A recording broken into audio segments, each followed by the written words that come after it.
Hey, how's going on guys? This is Ray. In this video we are looking at the Galaxy A9. Not only does it have a much larger display, but refreshed hardware as well. Let's check this out. Similar to the A7 2016, the A9 is a so-called mid-ranger, covered by Gorilla Glass 4 panels on both the front and the back, and an aluminum frame on the sides. It looks premium and is cool to touch.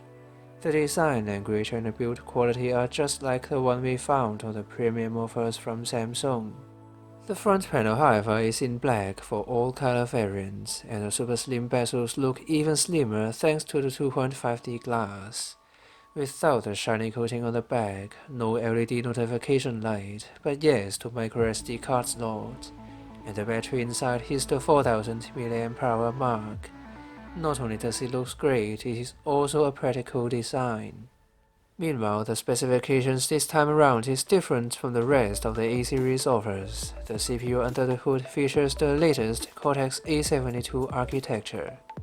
Performance was the major difference between the A7 and the Note 5, but the Snapdragon 652 processor inside the A9 packs 4 A72 cores clocked at 1.8 GHz and 4 A53 cores, back to 3 GB of RAM and 32 GB of storage. Literally, the A9 performs even better than a whole lot of flagship offers last year with the Snapdragon 808 chip. It is actually closer to the top tier 810 and is much better than the Snapdragon 615. The user experience is liquid smooth, and the frame drops on the A7 is not happening here. With the Adreno 510 GPU inside, gaming is not a problem at all.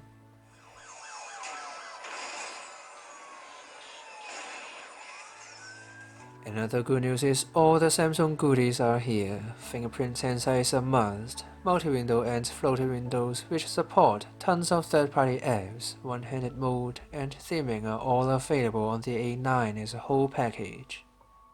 The camera in the meantime is also slightly different from the A7, but is on the software side.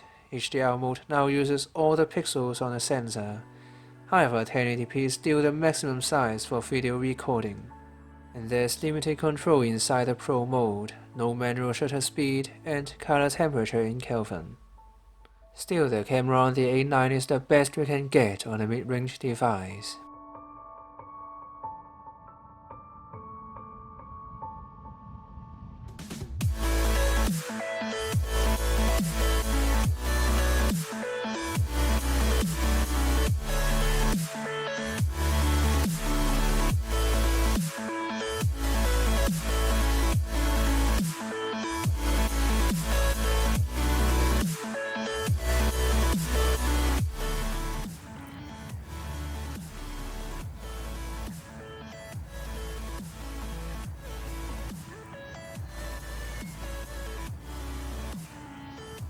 But there's a clear separation between the Note 5 and the A9. Colors are sharp, but not for the details, especially in some darker environment.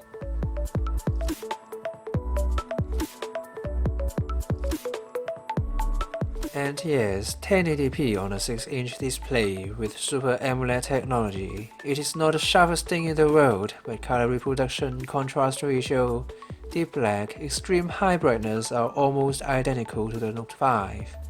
The quality of the display is the best out there.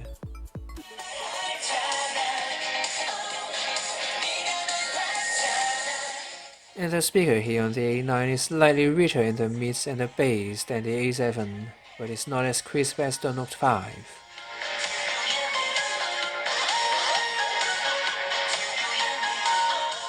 And the battery life, the 4000 mAh battery does give a mind-blowing result. It is actually the longest on a smartphone with this size.